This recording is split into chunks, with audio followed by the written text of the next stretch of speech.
சங்கீதம் 126 சங்கீதம் ஆரோகண சங்கீதம். சியோனின் சிறையிருப்பை கர்த்தர் திருப்பும் பொழுது சொப்பனம் காண்கிறதை போல இருந்தோம். பாபிலோனிய விடுதலைக்கு அப்புறம் எழுதப்பட்ட பாடல் சங்கீதம் 126 பாடல். சிறையிருப்பிலிருந்து இஸ்ரவேல் மக்களை கர்த்தர் விடுவிக்கிறார். 70 ஆண்டுகள் பாபிலோன சிறையிருப்பிலிருந்து பெர்சிய மன்னன் காலத்தில், பெர்சிய காலத்தில் கோரேஸ் மன்னனால் விடுதலையாக்கப்பட்டார்கள். விடுதலையாக்கப்படும் பொழுது அந்த ஆரோகண பாடலை பாடி சியோன் மலைக்கு ஏறும் பொழுது சியோனை நினைவு கூர்ந்தார்கள். இந்த நாளிலும் கூட நம்முடைய வாழ்க்கையில் பல சிறையிருப்புகள் இருக்கலாம். நிச்சயமாய் சிறையிருப்பிலிருந்து கர்த்தர் நம்மை விடுதலையாக்க முடியும். இவர்கள் பாபிலோனின் சிறையிருப்பில் 70 ஆண்டுகள் நம்பிக்கை இல்லாமல் இருந்தார்கள். நம்பிக்கை இல்லை, கர்த்தர் விடுதலை ஆக்குவாரா என்கிற ஒரு எண்ணம் இல்லை. 50 ஆண்டுகள் ஆனது, 60 ஆண்டுகள் ஆனது. இப்பொழுது 70 ஆண்டுகள் ஆகும் பொழுது ஒரு நற்செய்தி அறிவிக்கப்படுகிறது. பெர்சிய மன்னன் கோரேசா நல்ல நற்செய்தி அறிவிக்கப்படுகிறது. இஸ்ரவேல் மக்கள் தன் சொந்த தேசத்துக்கு திரும்பலாம் என்கிற ஒரு நற்செய்தி அறிவிக்கப்படும் பொழுது இவருக்கு ஒரு பெரிய மகிழ்ச்சி உண்டாகிறது. சங்கீதம் 126 பார்க்கும் பொழுது அதில் ஆனந்த கண்ணீர் வருகிறது, மகிழ்ச்சி வருகிறது. சொப்பனம் காண்கிறதை போல இருந்தோம், அப்ப நம்பிக்கை இல்லாத சூழ்நிலையிலும் கர்த்தர் கிரியை செய்தார் என்கிற ஒரு காரியத்தை பார்க்கிறோம். கிறிஸ்துவுக்கு மிகவும் பிரியமான அன்பு தேவனுடைய பிள்ளைகளை, இன்றைக்கு நம்முடைய வாழ்க்கையில தேவன் அற்புதங்களை அவர் செய்கிறவராக இருக்கிறார். ஆமென் சொல்லுங்க. அப்ப கனவு காண்பதை போல விடுதலை தந்தார். இது எப்படி இருக்கு? கனவை காண்பதை போல நாங்கள் நினைத்து கொண்டிருந்தோம், ஆனால் கர்த்தர் விடுதலை தந்தார். அதில் வாசிக்கும் பொழுது 126 சங்கீதம் முதல் வசனம், சியோனின் சிறையிருப்பை கர்த்தர் திருப்பும் போது சொப்பனம் காண்கிறவர்களை போல இருந்தோம். அதாவது கனவு கண்டு கொண்டிருந்தோம், நிதானத்தில் இல்லை. நிதானமாக இருங்க, கோவப்படாதீங்க சொல்கிறேன்ல, நிதானமாக இருங்க, நிதானம் தவறி பேசாதீங்க அப்படி சொல்றது போல இப்போ நிதானம் இல்லாத சூழ்நிலை போல இருக்கிறது. ஆனால் கர்த்தர் அற்புதங்களை செய்தார். ஆமென் சொல்லுங்களேன். இப்போ நிதானமே அவர் அற்புதம் செய்தாரா செய்யலையாங்கிற ஒரு அற்புதத்தை செய்து விட்டார். ஆனால் அது எல்லைக்கு மீறிய மகிழ்ச்சியை கொடுக்கிறது. ஆமென் சொல்லுங்களேன். இந்த நாளிலும் தேவனாய் கர்த்தர் நம்முடைய வாழ்க்கையில ஒரு பெரிய மகிழ்ச்சியை கொடுக்க அவர் போதுமானவராய் இருக்கிறார். அப்ப சிறையிருப்பை கர்த்தர் திருப்பும் பொழுது சொப்பனம் காண்கிறதை போல இருந்தார்கள். ஆமா, அதை நம்ப முடியல. இஸ்ரவேல் மக்களால் நம்ப முடியவில்லை. ஏன் பெர்சிய மக்களால் கூட நம்ப முடியவில்லை. அதுக்கு பின்பான வசனத்தை நான் வாசிக்க விரும்புகிறேன். அதில் சொல்லும் பொழுது பெர்சிய மக்களால் கூட நம்ப முடியவில்லை. கோரேசிலிருந்து இப்படி ஒரு அறிவிப்பு வருகிறது, சொந்த தேசத்துக்கு திரும்பலாம். இந்த காலை வேளையில் கிறிஸ்துவுக்கு மிகவும் பிரியமான அன்பு தேவனுடைய பிள்ளைகளை கர்த்தர் ஒரு அறிவிப்பை கொடுக்கிறார். என்னவென்றால், ஸ்தோத்திரம், மறுபடியும் உங்கள் சிறையிருப்பை திருப்புகிறார். இப்போ இஸ்ரவேல் மக்களுக்கு மறுபடியும் ஒரு சீரமைப்பு உண்டாக்குறது. மறுசீரமைப்பு அப்படிங்கிறான்ல, அப்போ மறுசீரமைப்பு எருசலேமில் உண்டாகிறது. அப்போ இதை நினைவு கூர்ந்தான் சியோனில் இருக்கக்கூடிய அந்த எருசலேம் தேவாலயத்தில் போகும்போது இந்த பாடலை பாடிக்கொண்டே இருக்கிறார்கள். ஆமாம், ஏன் பாடுறாங்க அப்படின்னா, ஒரு காலத்தில் சிறையிருப்பில் இருந்தோம், கர்த்தர் எங்களை விடுதலையாக்கினார் என்று சொல்லி உற்சாகமாய் அவர்கள் பாடினார்கள். ஆமென் சொல்லுங்களேன். எனவே கிறிஸ்துவுக்கு மிகவும் பிரியமான அன்பு தேவனுடைய பிள்ளைகளை, சியோனின் சிறையிருப்பை கர்த்தர் திருப்பும் பொழுது கனவு கண்டதை போல இருந்தார்கள், சொப்பனம் காண்கிறதை போல இருந்தார்கள். அப்ப நிதானத்தில் இல்லை, தேவன் ஒரு அற்புதங்களை செய்தார். இந்த காலை வேளையில நம்முடைய வாழ்க்கையிலும் சொப்பனத்தை காண்பது போல ஒரு கனவு கண்டுகிட்டே இருக்கிற மாதிரி இருக்கும். ஆனால் நிச்சயம் அற்புதங்களை செய்ய அவர் போதுமானவராக இருக்கிறார். ஆமென் சொல்லுங்களேன். அப்ப சிறையிருப்பு என்பது பாபிலோனில அவர்கள் 70 ஆண்டுகள் சிறையிருப்பில் இருந்தார்கள். 70 ஆண்டுகள் எரேமியா மூலமாக உரைக்கப்பட்ட அந்த வசனம் நிறைவேறிச்சு. 70 ஆண்டுகள் சிறையிருப்பில் இருந்தார்கள். அப்போ 50 ஆண்டுகள் ஆனது, 60 ஆண்டுகள் ஆனது, இப்போ 70ஆம் ஆண்டு தொடக்கமாய் கொண்டிருக்கிறது. ஆனால் ஒரு நம்பிக்கை இல்லை. சிறையிருப்பிலிருந்து கர்த்தர் விடுதலையாக்குவார் என்கிற நம்பிக்கை இல்லை. ஆனால் கர்த்தர் விடுதலையாக்கினார். பிரியமானவர்களே, இந்த கால வேளையில வாக்குத்தத்தம் நிறைவேறுமா என்கிற நம்பிக்கை இல்லை. வார்த்தை சொல்லியிருக்கிறது, ஆனால் நிறைவேறுமா என்கிற நம்பிக்கை இல்லை என்று ஒரு சொல்லிக் கொண்டிருந்தால் இந்த கால வேளையில நிச்சயமாய் வாக்குத்தத்தங்கள் நிறைவேறும். அப்போ சிறையிருப்பு என்பது தரித்திரம், ஒரு சிறையிருப்பு தான். ஜெபத்துக்கு பதில் வரல என்பது ஒரு சிறையிருப்பு. நம்முடைய குடும்பங்கள் ரட்சிக்கப்படவில்லை என்பது சிறையிருப்பு. நம்முடைய வாழ்க்கையில் ஆன்மீக வளர்ச்சி இல்லை என்பது ஒரு சிறையிருப்பு. பொருளாதார பற்றாக்குறை என்பது ஒரு சிறையிருப்பு. ஆத்துமா வளர்ச்சி அடையவில்லை, சபை வளர்ச்சி அடையவில்லை, ஊழியங்கள் வளர்ச்சி அடையவில்லை, தொழில் வளர்ச்சி அடையவில்லை. இதெல்லாம் ஒரு சிறையிருப்பு. ஆனால் நிச்சயமாக இந்த சிறையிருப்பு திருப்பப்படும். எனவே நாம் ஜெபித்து கொண்டு இருக்க வேண்டாம். இந்த சிறையிருப்பு மாற வேண்டும் என்று ஜெபிக்கும் பொழுது நிச்சயமாக கர்த்தர் பதிலை தருவார். 2வது வசனம் வாசிக்கும் பொழுது, அப்பொழுது நம்முடைய வாய் நகைப்பினாலும் நம்முடைய நாவு ஆனந்த சத்தத்தினாலும் நிறைந்திருந்தது. அப்பொழுது கர்த்தர் இவர்களுக்கு பெரிய காரியங்களை செய்தார் என்று புறஜாதிகளுக்குள்ளே சொல்லிக் கொண்டார்கள்.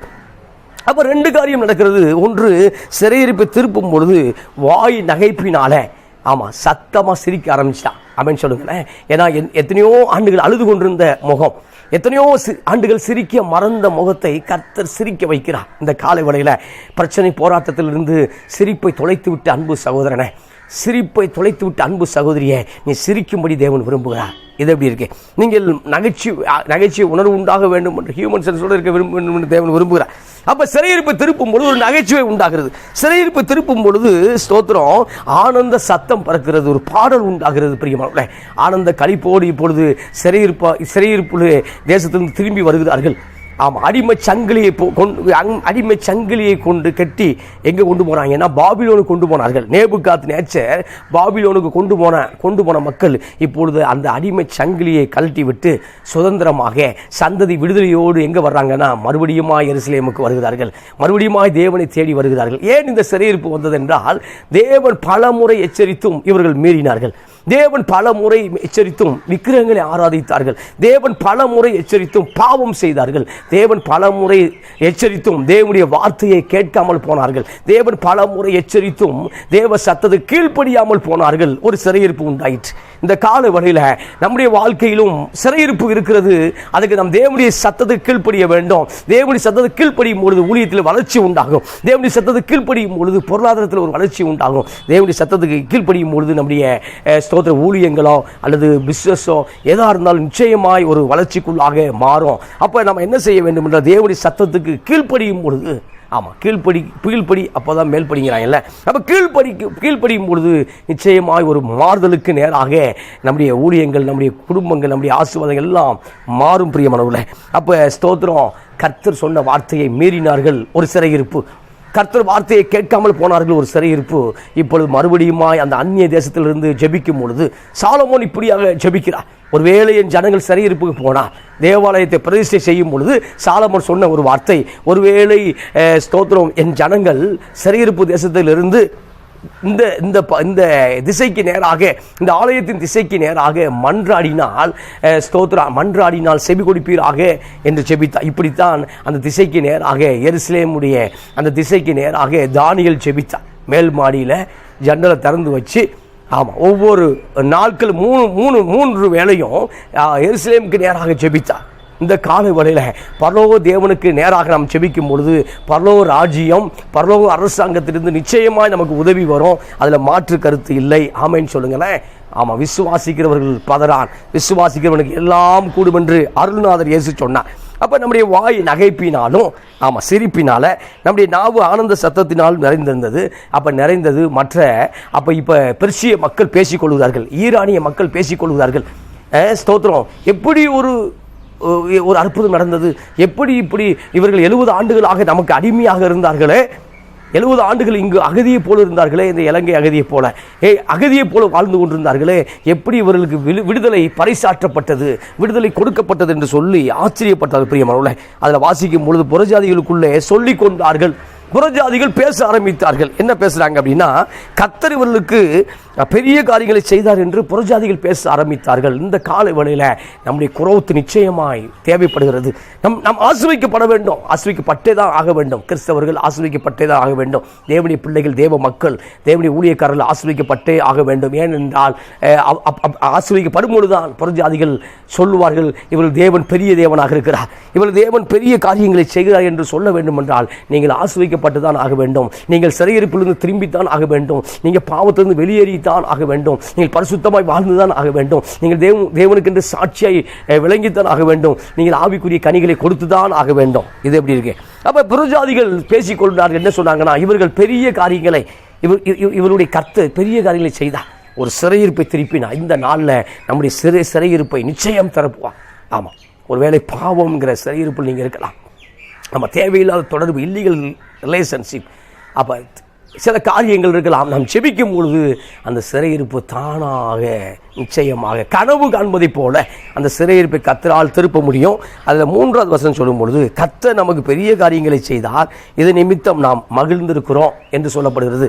ஆமாம், 2வது வசனம் சொல்லும் பொழுது ஆனந்த கண்ணீர் வருகிறது, ஆனந்த சந்தோஷம் உண்டாகிறது, மகிழ்ச்சி உண்டாகிறது, சந்தோஷம் உண்டாகிறது. அதுக்கப்புறம் அதே மக்கள் கர்த்தர் பெரிய காரியத்தை செய்தார் என்று சொல்லி கொண்டார்கள். இப்போ 3வது வசனம் சொல்லும் பொழுது இவர்களே, ஆமாம், யூதர்களே, இஸ்ரேல் மக்களே சொல்லக்கூடிய வார்த்தை என்னவென்றால், கர்த்தர் நமக்கு பெரிய காரியங்களை செய்தார், இது நிமித்தம் நாம் மகிழ்ந்திருக்கிறோம். ஒரு மகிழ்ச்சி எப்போ வருதுன்னா, ஒரு பெரிய காரியம் நடக்கும் பொழுது, மகிழ்ச்சி எப்போ வருதுன்னா கர்த்தர் நமக்காக ஒரு அற்புதங்களை செய்யும் பொழுது, மகிழ்ச்சி எப்போ வருதுன்னா தேவன் நமக்காக செயலாற்றி கொண்டிருக்கும் பொழுது. இது எப்படி இருக்கு? அப்போ செயலாற்ற வேண்டும், செயலாற்றும் பொழுது ஒரு மகிழ்ச்சி உண்டாகிறது. இந்த நாளில் கர்த்தர் நம்முடைய வாழ்க்கையில செயலாற்றும் பொழுது நிச்சயம் உங்களுக்குள்ள மகிழ்ச்சி உண்டாகும். ஆமாம், குடும்பம் ரட்சிக்கப்படவில்லை என்றால் மகிழ்ச்சி இல்லை. அப்போ முழு குடும்பமும் கர்த்தரை ஏற்றுக்கொள்ளும் பொழுது, நானும் என் வீட்டாருமோ கர்த்தரை சேவிப்போம் என்கிற வார்த்தையை சொல்லும் பொழுது ஒரு மகிழ்ச்சி உண்டாகிறது. அப்போ குடும்பம் ரட்சிக்கப்பட வேண்டும். பொருளாதாரத்தை ஆசீர்வாதத்தில் நிறைய வேண்டும். ஒவ்வொரு நாளும் நம்ம வாடகை பற்றாக்குறையிலே போயிடக்கூடாது. ஒவ்வொரு நாளும் பொருளாதாரத்தில் பற்றாக்குறையே போயிடக்கூடாது. ஆமாம், எண்ணி பார்த்து செல்விக்கு கேட்டலும். ஆமாம், அது ரொம்ப அந்த நோட்டை பிசிக்கு பார்த்து அது அந்த கொடுமைக்குள்ள போயிடக்கூடாது.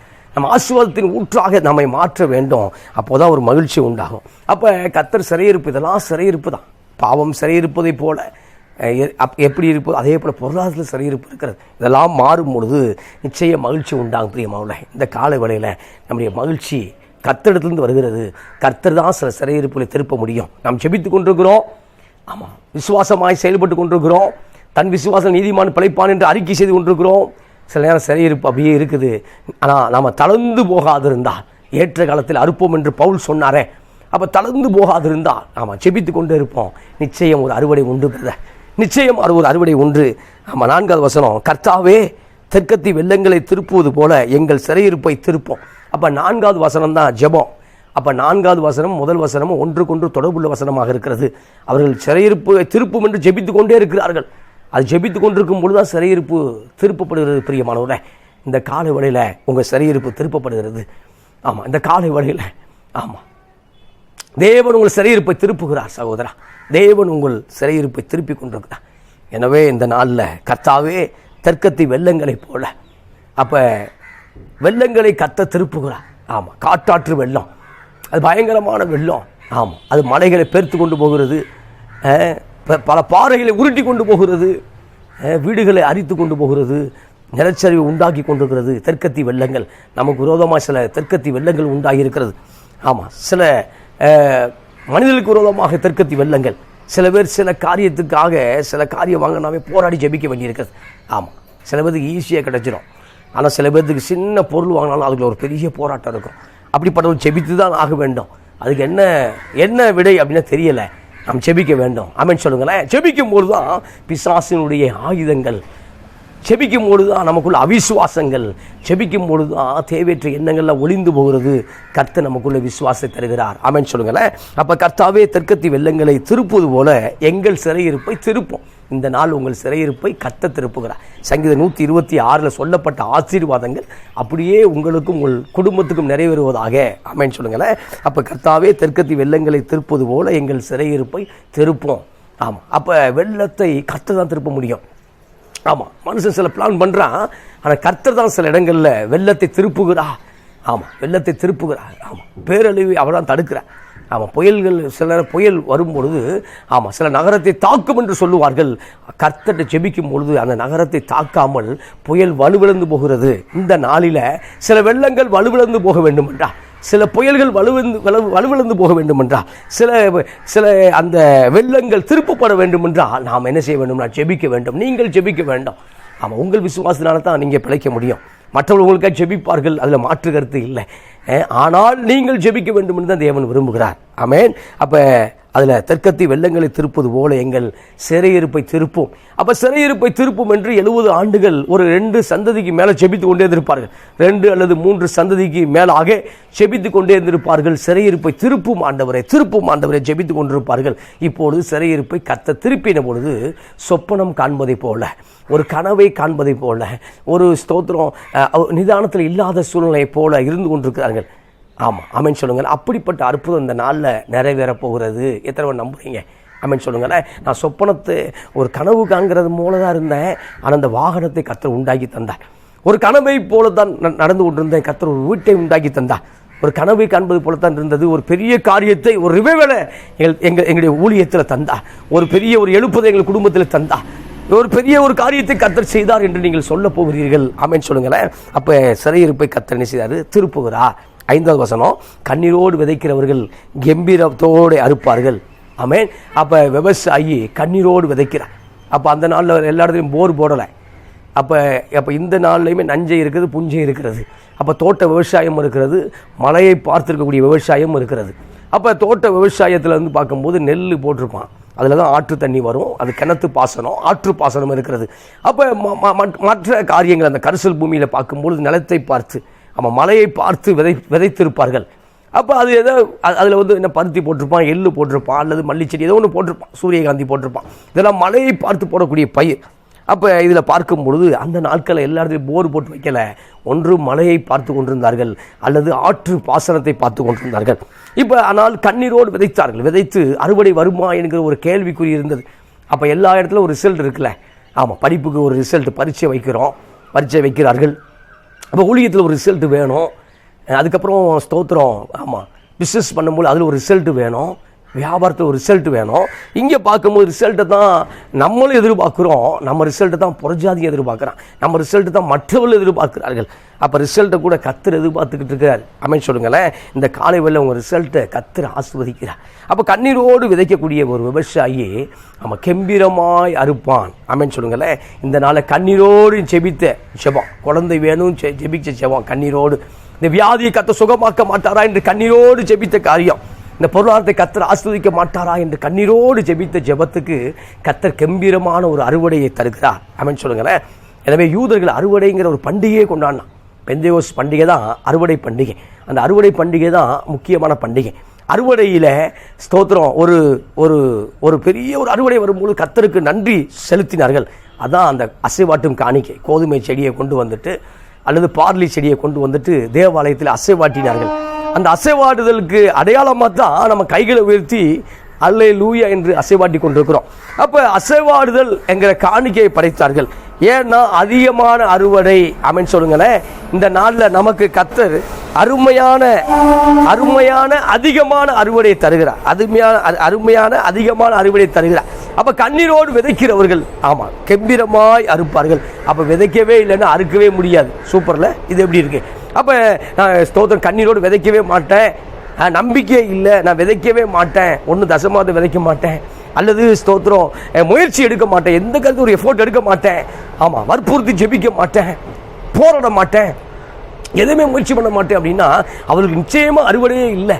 அப்போ அறுவடை வேண்டுமென்றால் விசுவாசமாக இருக்க வேண்டும், அறுவடை வேண்டுமென்றால் நம்பிக்கையோடு இருக்க வேண்டும், அறுவடை வேண்டுமென்றால் தேவன் இன்றைக்கும் அற்புதங்களை செய்வார் என்கிற ஒரு நம்பிக்கையோடு இருக்க வேண்டும். அதான் கண்ணீரோடு விதைக்கிறவர்கள் கம்பீரத்தோடு அறுப்பார்கள். 6வது வசனம், அள்ளி தூவும் விதையை சுமக்கிறவன் அழுது கொண்டு போகிறான். அள்ளி தூவும் விதையை, ஆனாலும் தான் அறுத்த அரிகளை சுமந்து கொண்டு கம்பீரத்தோடு திரும்பி வருவான். இப்போ பார்க்கும்போது அள்ளி தூவக்கூடிய விதையை, விதை கொஞ்சம் தான் இருக்குது சார், விதை வந்து 1/2 கிலோவோ 1 கிலோவோ 2 கிலோ தான் இருக்குது. அந்த விதையை கொண்டு போகிறதுக்கு அவன் அவ்வளோ சிரமப்படுறான். அவிசுவாசமாய் பிசாசுக்கு பேசுகிறது. விளைச்சல் இல்லை, பக்கத்து ஊரில் வறுமை உண்டாகிருக்கிறது, பக்கத்து ஊரில் விளைச்சல் இல்லை, பக்கத்து ஊரில் பச்சை புழு முசுக்கொட்டை செடி எல்லாமே காலி பண்ணிருச்சு, விவசாயத்தை காலி பண்ணிருச்சுன்னு கேட்கக்கூடிய செய்தி. இப்போ பார்க்கும்போது என்னுடைய அந்த விதையை கொண்டு போகிறேனே, விதையை ஏமாற்றிட்டாங்கன்னு வர. இப்போ விவசாயம் சொல்லும்போது நல்ல விதையை கேட்போம், ஆனால் மத்திய அரசு ஏமாற்றிட்டாங்கிறாங்க. ஏதோ ஒரு சொல்லும்போது அந்த விதையில் வீரியம் இல்லைங்கிறாங்க. இப்போ பல காரியங்கள் சொல்லப்படுகிறது. இப்போ அள்ளி தூவும் விதையை சுமந்து கொண்டு போகிறவன் அழுது கொண்டே போகிறான். அப்போ 2 கிலோ தான் சார் விதை இருக்கும், அல்லது 3 கிலோ தான் இருக்கும். அப்போ அதை கொண்டு போகக்கூடியவர்கள் அழுது கொண்டே போகிறார்கள். அந்த அழுகைக்கு கர்த்தர் பதில் கொடுத்து அவர்களை ஆசீர்வதிக்கிறார். சொல்லுங்கிறேன். அப்போ ஆசீர்வாதத்தை அவர் பெற்றுக்கொள்ளும் பொழுது இப்போ பார்க்கும்போது விதை 2 கிலோ இருக்கும், அல்ல 5 கிலோ இருக்கும், அவ்வளோதான். அதை கொண்டு போகிறாங்க. இப்போ அறுவடை செய்யும் பொழுது பார்க்கும்போது பல டன்னு வருது. சூப்பரில் 2 டன்னு 3 டன்னு வருது. அப்போ 2000 கிலோ 3000 கிலோ 4000 கிலோ நெல் விளைய ஆரம்பிக்குது. ஆனால் அதை தூக்க அவன் சிரமப்படவே இல்லை, அதை தூக்குறதுக்கு அழுகவே இல்லை. அதை என்ன செய்கிறான் அப்படின்னா கம்பீரத்தோட அறுத்த அரிகளை சுமந்து கொண்டு கம்பீரத்தோடு வருவதை பார்க்குறோம். சொல்லுங்களேன். அப்போ தூவும் விதையை கொண்டு போகிறவன் இந்த விதை விளைச்சலை கொடுக்குமா? இது வீரியமுள்ள விதையா, அல்லது கரெக்டாக சரியான நேரத்தில் பருவமழை வருமா? பருவமழை தாமதித்தாலும் பிரச்சனை, பருவமழை அதிகமானாலும் பிரச்சனை.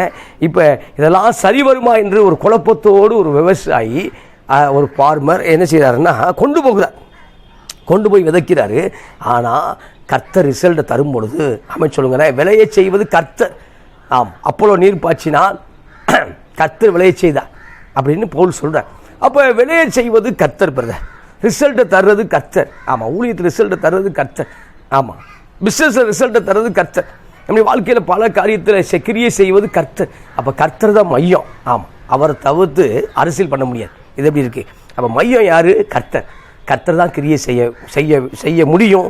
அவரை தவிர்த்து நம்ம எதுவும் செய்ய முடியாது. அப்போ அள்ளி தூவும் விதையை சுமந்து கொண்டு போகிறவர்கள் அழுது கொண்டு போகிறார்கள். நம்ம அழுது கொண்டு போகிறார்கள். ஆனாலும் தன் அரித்த அரிகளை சுமந்து கொண்டு கம்பீரத்தோடு திரும்பி வந்து, ஆமாம், அப்போ அறுவடை அதிகமாய் விளையும் பொழுது ஒரே டான்ஸ் தான். அறுவடை அதிகமாக விளையும் போதே ஒரே மகிழ்ச்சி தான். அந்த ரட்சிப்பின் மகிழ்ச்சியை போல ஒரு மகிழ்ச்சி தான் யூதர்களுக்கு, இஸ்ரேலுக்கு. இன்றைக்கும் நம்ம அறுவடை திருநாள் கொண்டாடுறோம், பொங்கலை கொண்டாடுறோம், அறுவடை திருநாள். ஆமாம், நம்ம நன்றி சொல்கிறோம், கடவுளுக்கு நன்றி சொல்கிறோம். அதே மாதிரி தான் இஸ்ரேல் மக்கள் நன்றி சொன்னார்கள். அறுத்த அரிகளை, ஆமாம், 5 கிலோ 2 கிலோ விதையை கொண்டு போகும்போது ஒரு சோகம் இருந்தது. ஆனால் இப்போ 2 டன் 3 டன் 4 டன் விளையும் பொழுது ஒரு மகிழ்ச்சி இருந்தது. ஆமென் சொல்லுங்களேன். ரிசல்ட்டை பார்த்தா மகிழ்ச்சி. ஆமென் சொல்லுங்களேன். ஒரு கட்சி அதிகமான எம்எல்ஏ வந்தால் ஒரு மகிழ்ச்சி, ஆட்சி அமைக்க போகிறேன்னு ஒரு மகிழ்ச்சி. ஆமென் சொல்லுங்களேன். அப்போ லாபம் அதிகமாகும் பொழுது ஒரு மகிழ்ச்சி. ஆமாம், ஆத்துமாக்கள் பெருகும் பொழுது ஒரு மகிழ்ச்சி.